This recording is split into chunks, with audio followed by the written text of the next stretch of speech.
Hi, this is Jackson Forrest, author of the new book, How to Grow Mushrooms for Fun and Profit, the essential guide to helping you get started today, even if you're an absolute beginner.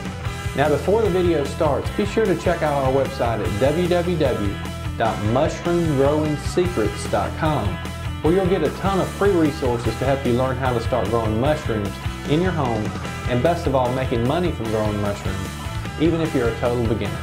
So with that, on with the show. Growing mushrooms at home for the mushroom lover. Many people find mushrooms a delicacy. Mushrooms, however, are very expensive on the retail market. For this reason, some people cannot find it within their budgets to buy mushrooms. Instead, there's been a rise in the number of people who grow them at home. This might seem like a complicated task, but on the contrary, it's a relatively simple process, especially with the use of kits that are currently available in retail. All mushrooms consist of a cap and stem which make up the fruiting body. These are the most commonly eaten parts of the mushroom and the parts that are usually sold in most grocery stores. The largest part of the mushroom's mass is actually located underground, however. It is a feather-like network of mycelia. The mycelia absorb the moisture and food that is required in order for the mushroom to grow. Mycelia need a food source that is not contaminated in order for it to flourish and colonize. There are a variety of food sources that can be used, such as compost or manure and sawdust or shavings. Once colonization of the mycelia has occurred, production of the fruit bodies begin. These fruit bodies mature and soon recognizable mushrooms are developed. Before growing mushrooms, you should educate yourself on the various types. Each type of mushroom will produce different amounts and will vary in length of growing time. Some of the more common mushrooms are briefly discussed below. Shiitake mushrooms have caps that are brown in color and may have a diameter of 3 to 4 inches when fully matured. Their texture is meaty and rich.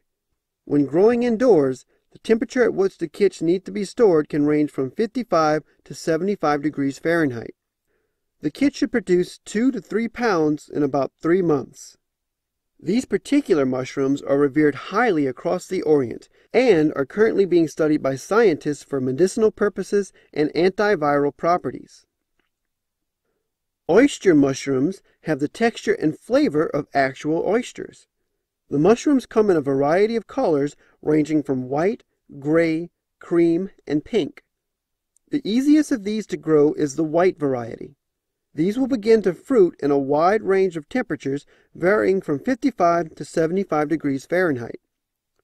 This type needs misting at least 2 or 3 times each day, and they do not fare well in humidity. Common whitecap, cremini, and portobello mushrooms are all of the same family. The smallest is the cremini, which is brown in color. Portobellos can grow up to 6 inches in diameter. These mushrooms usually take 3 months or longer to grow, but sunlight is not required. These kits will yield more than any other, as they will harvest between 3 to 6 pounds.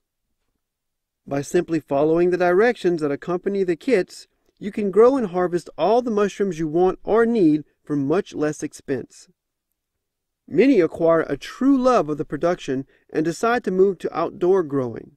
This is even less expensive and can produce mushrooms for 4 years in many cases. Thanks for watching this video from MushroomGrowingSecrets.com. Now, if you're looking for the latest videos, training, and articles on how to grow mushrooms for fun and profit, then check us out online at www.mushroomgrowingsecrets.com.